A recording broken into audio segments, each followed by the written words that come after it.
Bismillahirrahmanirrahim. Assalamualaikum warahmatullahi wabarakatuh. Innal hamdalillah nahmaduhu wa nasta'inuhu wa na'udzu billahi min shururi anfusina wa min sayyiati a'malina. May yahdihillahu fala mudilla lahu wa may yudlil fala hadiya lahu. Asyhadu an la ilaha illallah wahdahu la syarika lahu wa asyhadu anna Muhammadan abduhu wa rasuluh la nabiyya ba'dahu. Allahumma shalli wa sallim ala Muhammadin wa ala alihi wa sahbihi ajma'in. Amma ba'd. Faqala Allah ta'ala fi kitabil karim, a'udzu billahi minasy syaithanir rajim. Ya ayyuhalladzina amanu kutiba 'alaikumus shiyam kama kutiba 'alal ladzina min qablikum la'allakum tattaqun. Bapak dan Ibu jamaah yang dimuliakan Allah, syukur alhamdulillah kita panjatkan kehadirat Allah Subhanahu wa taala yang telah melimpahkan rahmat dan karunia kepada kita, sehingga pada kesempatan malam hari ini dengan izin Allah dan baru saja melaksanakan sholat isya berjamaah dan dilanjutkan dengan kuliah Ramadan pada malam hari ini. Kita akan menyampaikan pembahasan saum dalam tinjauan agama. Sebagaimana firman Allah yang memanggil secara khusus kepada orang beriman, ya ayyuhalladzina amanu kutiba 'alaikumus shiyam kama kutiba 'alal ladzina min qablikum la'allakum tattaqun. Wahai orang yang beriman, diwajibkan atas kalian saum sebagaimana juga diwajibkan kepada orang-orang sebelum kalian, agar kalian menjadi orang yang bertakwa. Ayat inilah yang menjadikan dasar dalil bagi kaum muslimin untuk menjalankan saum Ramadan. Dan ayat ini juga secara khusus Allah memanggil kepada orang yang beriman, diwajibkan untuk menjalankan saum. Lalu pertanyaannya, kenapa setiap datang bulan Ramadan para mubaligh, para ustaz selalu mengutip ayat ini? Karena memang ayat Al-Quran ini tidak ada ayat yang baru.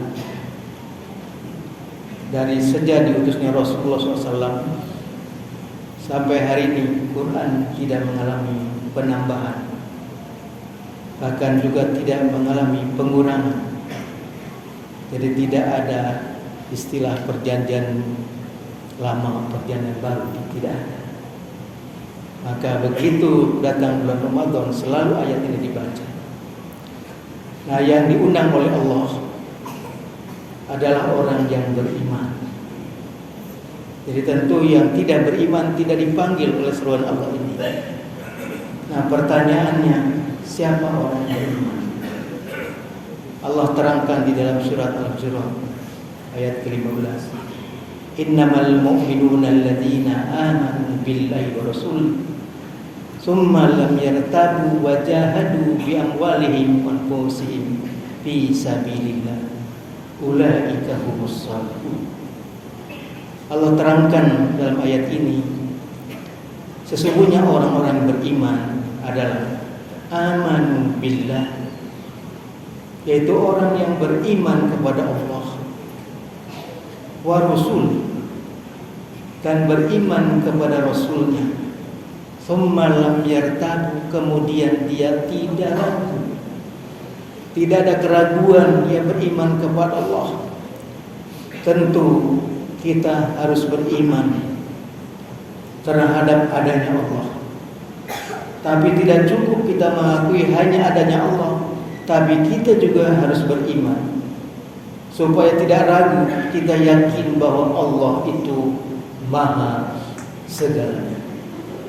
Allah Maha melihat, Allah Maha kuasa, Allah Maha pemberi rezeki. Maka orang yang beriman, dia akan sadar kalau dia seorang pegawai, seorang pejabat, tidak mungkin melakukan korupsi, manipulasi, karena dia sadar bahwa dia diawasi oleh Allah Subhanahu wa Ta'ala. Sekalipun kalau kita seorang pegawai tidak melihat atasan kita, tapi Allah Maha melihatnya, maka tidak mungkin orang beriman itu melakukan penyimpangan-penyimpangan, tidak mungkin melakukan kebohongan-kebohongan. Karena sekarang ini banyak manusia ini diantaranya adalah melakukan kebohongan-kebohongan, berbicara selalu berdusta, ketika diberikan amanah selalu dia khianat. Yang kata Nabi, ada 4 ciri orang yang munafik sejati. Ia berbicara selalu berdusta, diberikan amanah dia khianat, dia berjanji dia ingkari, lalu ketika diberikan kompetisi dia curang. Itulah ciri munafik yang sejati, kata Nabi. Maka orang yang beriman tidak mungkin melakukan itu. Dan orang beriman juga tidak mungkin melakukan korupsi, karena dia sadar bahwa dia diawasi oleh Allah SWT. Yang kedua juga kita harus beriman kepada Rasulnya.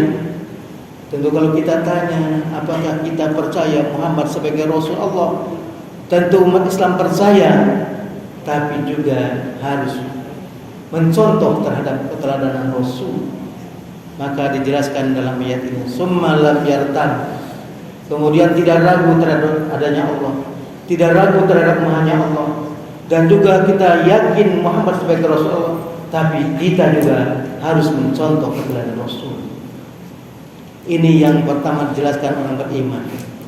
Lalu dijelaskan selanjutnya, wajahadu bi amwalihim wa anfusihim fi sabilillah. Dia berjuang dengan hartanya, dengan jiwanya fi sabilillah. Ulaika humus shadiqun. Itulah kata Allah, orang-orang yang benar-benar beriman. Nah, di dalam surat Al-Baqarah ayat 183 ini Allah secara khusus meminta kepada orang beriman untuk diwajibkannya menjalankan saum Ramadan ini, di mana bulan Ramadan adalah bulan yang penuh keberkahan, bulan yang penuh di antaranya kemuliaan, dan bulan Ramadan adalah bulan yang agung, bulan jihad. Bulan Ramadan juga bulan yang kita tunggu-tunggu. Nah, Allah memberitahukan bahwa kewajiban saum ini bukan saja kepada umat Rasulullah SAW, tapi juga Allah wajibkan pada umat-umat sebelum kalian. Nah, bagaimana untuk membuktikan bahwa umat-umat sebelum kalian juga diwajibkan untuk menjalankan saum? Kalau Bapak dan Ibu membaca di dalam kitab Taurat, di dalam kitab Taurat itu, dalam kitab Bilangan, di antaranya diterangkan bahwa Nabi Musa itu menjalankan sum. Sum ini bahasa Ibrani yang sama dengan dalam bahasa Arabnya saum atau siam. Karena bahasa Ibrani dengan bahasa Arab adalah bahasa serumpun. Nah, di situ diterangkan bahwa Nabi Musa menjalankan saum selama 40 hari 40 malam. Ini menunjukkan benar kata Allah bahwa umat sebelum kalian juga diwajibkan saum. Ternyata juga Nabi Musa menjalankan saum, dan itu bisa dilihat di dalam kitab Taurat yang diimani oleh kaum Yahudi sendiri. Lalu pertanyaannya, apakah orang Yahudi sekarang ini menjalankan saum sebagaimana Nabi Musa menjalankan saum? Nah, kita bisa lihat bahwa orang Yahudi itu menjalankan saumnya itu ada pada 3 tempat. Pertama, orang Yahudi menjalankan saum ketika Musa menerima 10 firman Tuhan. Maka dalam hal keagamaan ini orang Yahudi menjalankan saum. Kemudian yang kedua, orang Yahudi juga menjalankan saumnya atau saumnya itu ketika Raja Daud, Raja Saul meninggal dunia, maka orang Yahudi menjalankan saum. Tapi sumnya ini atau saumnya ini tidak dikategorikan saum yang wajib.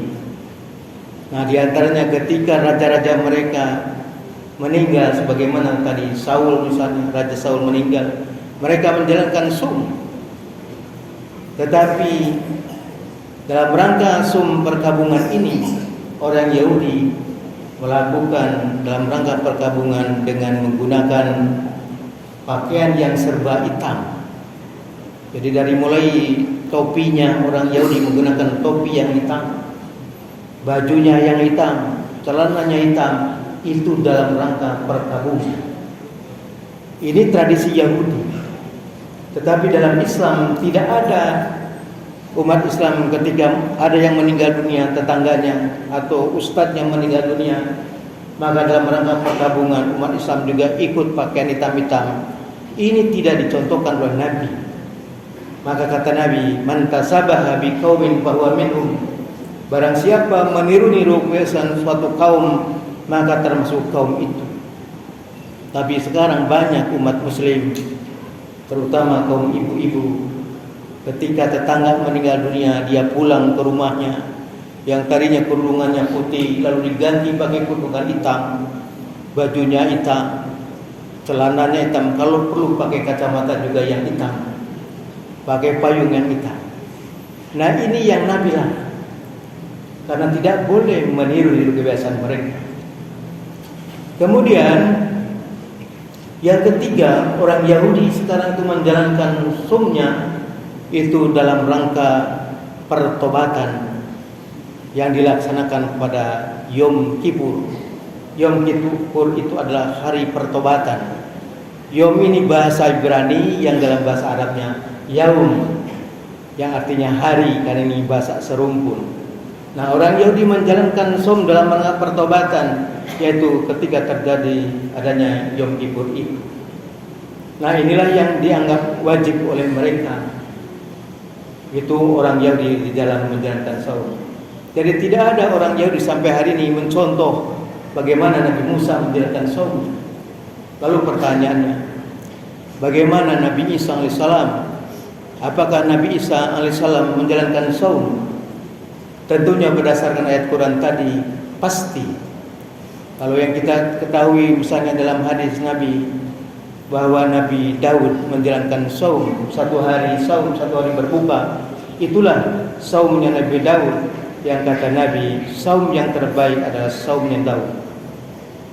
Saya melihat teman-teman saya, sahabat-sahabat saya, ada yang dokter di rumah sakit Islam, ada misalnya Pak Amin Rais yang tiap mungkin sudah berpuluhan tahun ya, atau berapa tahun dia menjalankan mempraktikkan saum Daud. Satu hari saum, satu hari berbuka. Ternyata secara fisiknya orang-orang yang menjalankan saum Daud ini jauh lebih fresh. Kalau saya lihat dokter kandungan di rumah sakit Islam, cukup gesit, tugasnya cukup berat dokter kandungan ini, tapi dia selalu menjalankan saum Daud. Begitu juga Pak Amin Rais melakukan saum Daud. Maka itulah hikmah saum yang diajarkan dalam Islam itu. Saum itu adalah merupakan hikmah daripada kesehatannya sendiri. Nah, kembali bagaimana Nabi Isa menjalankan saum? Kalau kita melihat di dalam kitab Injil yang diyakini oleh kaum Nasrani, ternyata Isa yang mereka menyebutnya Yesus, dalam Injil Matius pasal 4 ayat 2, Yesus berpuasa 40 hari 40 malam. Akhirnya Yesus lapar. Nah, kalau kita membaca dalam kitab Bible mereka yang dalam bahasa Arab, dijelaskan dalam Matius 4 ayat 2 itu, fasoma arba'ina yauman arba'ina lailatan hatta ja'a. Jadi Yesus itu puasa 40 hari 40 malam. Setelah puasa dia lapar, menunjukkan bahwa Yesus itu adalah manusia, bukan Tuhan. Karena kalau dia Tuhan, siapa yang menyuruh Tuhan untuk berpuasa? Dan ternyata Yesus setelah puasa dia lapar, sebagaimana kita juga saum lapar. Itulah memang Nabi Isa adalah manusia. Nah, ini juga menjalankan saum. Tetapi kaum Nasara itu Tidak ada yang bisa menjalankan saum sebagaimana Nabi Isa alaihissalam. Ternyata Nabi memberitahukan bedanya saum umatku dengan kaum ahlul kitab itu adanya namanya makan sahur. Karena mereka puasanya sehari malam itu dia berpuasa selama 40 hari. Nah, ini tidak mungkin bisa dilakukan dalam kondisi sekarang ini. Maka syariat kepada Rasulullah SAW yang namanya saum itu selama 1 bulan.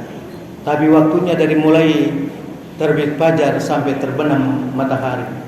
Tetapi setelah itu bisa berbuka, kemudian juga untuk makan sahur. Itulah yang membedakan saumnya kita dengan saum ahlul kitab. Nah, sementara tidak semua umat Nasrani menjalankan saum, bahkan ada yang menolak saum. Saya bertemu dengan seorang evangelis namanya Johnson Littig. Dia malah mengecek, meledek tentang saumnya umat Islam, menyiksa diri menurut dia. Tidak ada katanya dalam Alkitab meniru saum. Padahal sangat jelas Matius 4 ayat 2, Yesus berpuasa selama 40 hari 40 malam. Nah, sementara kalau kita baca bagaimana saudara-saudara kita di umat Katolik juga ada puasa, hanya puasanya hanya pantang, tidak makan daging. Ini keputusan di Vatikan sejak tahun 1965. Padahal target daripada saum itu pertama la'allakum tattaqun, agar menjadi orang yang bertakwa. Yang kedua, target bagi orang yang menjalankan saum itu la'allakum tashkurun, agar senantiasa menjadi orang yang bersyukur. Lalu yang ketiga, target bagi orang yang menjalankan saum ini la'allahum yarsudun, agar senantiasa menjadi orang yang dalam keadaan benar dan dalam keadaan sahih. Nah, ini target daripada orang yang menjalankan saum ini. Maka saum yang paling sempurna sekarang ini yang masih dilaksanakan oleh kaum muslimin, itulah yang dicontohkan oleh Rasulullah SAW. Sementara agama Bahai, mereka saumnya hanya 19 hari. Karena di agama Bahai 1 bulan itu adalah 19 hari. Nah, mereka berpuasanya juga 19 hari, yaitu dari mulai tanggal 2 Maret sampai tanggal 20 Maret. Tanggal 21 Maretnya mereka berhari raya Nauruz.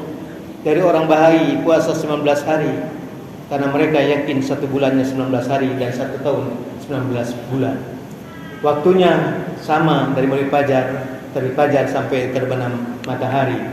Hanya waktu sebulannya hanya 19 hari. Yaitu saumnya yang ada di dalam agama Bahai. Nah, oleh karena itu kita umat Islam, mari kita gunakan bulan Ramadan ini, karena kata Nabi, jangan malas di bulan Ramadan, karena amal-amal yang kecil akan dibalas dengan pahala yang besar. Maka kita gunakan di bulan Ramadan ini dengan banyak kita beribadah kepada Allah, banyak membaca Al-Quran, karena Al-Quran diturunkan di bulan Ramadan sebagai Furqan, sebagai pembeda antara yang hak dengan yang batil. Dan Quran diturunkan sebagai hudan, sebagai petunjuk bagi manusia ini. Tentu Quran merupakan petunjuk hidup. Nah, kami tentu menghimbau kepada para jamaah saudara-saudara, jangan sampai kita salah di dalam membeli Al-Quran, karena sekarang sudah ada Al-Quran palsu. Ini saya membawa Al-Quran palsu yang dibuat oleh seorang pastor namanya Dr. Anis Soros. Dr. Anis Soros dalam upaya untuk supaya umat Islam ragu terhadap Qurannya, setelah dia kalah berdialog dengan Ahmadiyyah. Ahmadiyyah menggunakan Al-Quran dalam bahasa Arab. Dr. Anis Soros atau Pastor Anis Soros ini menggunakan Injilnya dalam bahasa Arab. Kata Ahmadiyyah, walaupun tulisannya sama-sama tulisan Arab, tidak bisa mengikuti Al-Quran ini. Tulisannya sama tulisan Arab. Kenapa Ahmadiyyah mengatakan demikian kepada Soros? Karena Ahmadiyyah tahu bahwa Injil itu bukan dalam bahasa Arab, tapi Quran yang asli adalah dalam bahasa Arab. Nah, ternyata dibuktikan oleh Ahmadiyyah bahwa kitab Injil yang asli bukan dalam bahasa Arab. Akhirnya Soros sadar bahwa memang kitab yang dia miliki bukan kitab yang asli. Tapi kata Soros, tunggu, kami akan membuat Al-Quran yang asli. Maka selama 7 tahunlah Dr. Ani Soros akhirnya membuat Al-Quran palsu yang diberi nama Al-Furqanul Haq. Kalau diterjemahkan artinya Al-Quran yang benar, karena tujuan Soros membuat Quran palsu ini yang menurut dia ini Quran yang asli. Kenapa? Supaya orang Islam ragu terhadap Qurannya. Inilah katanya Quran yang asli. Maka Soros membuatlah sebanyak 77 surat yang diawali dengan suratul Fatihah. Jadi di sini diawali suratul Fatihah. Semua surat-suratnya ada basmalahnya. Ada juga surat An-Nur, jadi surat pertama Al-Fatihah. Surat yang kedua suratul Mahabbah. Kalau surat Mahabbah tidak ada di Quran. Yang ketiga surat An-Nur. Tentu surat An-Nur ada di Quran, tapi isinya beda. Al-Fatihahnya juga beda. Ada juga yang sama surat Al-Anbiya, surat Al-Maidah. Ada lagi surat Al-Qadar. Tapi tentu berbeda isinya. Nah, mari kita lihat sebagai contoh. Setiap surat diawali dengan basmalah. Basmalahnya bukan Bismillahirrahmanirrahim, tetapi Bismil Abi Al-Kalimah Ar-Ruh Al-Ilah Al-Wahid Al-Awwal. Ini basmalah palsu. Surat Al-Qadar yang palsu berbunyi Inna anzalnahu bil haqqi fi waqtil fajri fi sa'atil qadri nuran lidolin wa hudan linnas fi kulli asrin furqanun haqqun wa qul faslun fi kulli amrin. Ini surat Al-Qadar palsu. Mungkin kalau ada imam sholat baca surat ini, imam ini tendang aja, karena itu bukan Quran. Tapi Quran yang asli surat Al-Qadar, Inna anzalnahu fi lailatul qadr. Jadi walaupun dia bikin tiruan Quran ini, menurut Soros inilah Quran yang asli, bukan. Karena Quran bukan dibuat, Quran itu dinujulkan, sementara ini dibuat. Maka Allah terangkan dalam surat Al-Baqarah ayat 79, Fawailul lil ladzina yaktubuna al-kitaba bi aydihim tsumma yakununa hadaman. Kecelakaan yang besarlah bagi mereka yang menuliskan Alkitab dengan tangan mereka sendiri, lalu mereka katakan hadza min indillah, ini datang dari Allah. Ini Quran palsu. Sama dengan nabi palsu dari India mengaku dapat wahyu turun di Qadian, dikumpulkan dalam kitab Tazkirah, bunyi ayatnya inna anzalnahu qoriban minal qadiani wabil haqqi anzalnahu wabil haqqi nazzala sadaqallahu wa rasuluhu wa kana ahli maqula. Ternyata ini Quran palsu yang ditulis oleh nabi palsu, lalu ngambillah dari 4 ayat Quran, dipotong-potong, dirangkai lalu jadi ayat baru. Nah, itulah nabi-nabi palsu mengaku dapat wahyu. Sama dengan Ahmad Musaddiq ngaku jadi nabi, jadi rasul, dapat wahyu di Gunung Bunder. Karena dulu Rasulullah SAW dapat wahyu di Gua Hiro, kami dapat wahyu di Gunung Bunder. Maka turunlah ayat, lalu bertemu dengan seorang Warokoh bin Nawfal. Warokohnya ternyata Paul Robert Walean dari Kristen Advent. Inilah Warokoh versi Indonesia yang ngaku rasulnya adalah Ahmad Musaddiq. Maka di sini Bapak Ibu kita harus lebih berhati-hati. Mari kita jadikan Quran sebagai petunjuk hidup kita, dan mari kita tingkatkan ibadah kita di bulan Ramadan ini, karena amal yang kecil akan dibalas dengan pahala yang besar. Amal-amal yang kecil akan dibalas oleh Allah dengan pahala yang besar. Maka gunakan waktu kita dengan sebaik-baiknya di bulan Ramadan ini. Semoga Allah menerima amal-amal baik kita. Semoga Ramadan kita benar-benar kita dapat melaksanakan ibadah yang diperintahkan oleh Allah dan Rasulnya. Semoga kita diberikan kesehatan oleh Allah sehingga kita dapat melaksanakan shaum Ramadan dan bertemu dengan Ramadan berikutnya. Sekian, terima kasih. Assalamualaikum warahmatullahi wabarakatuh.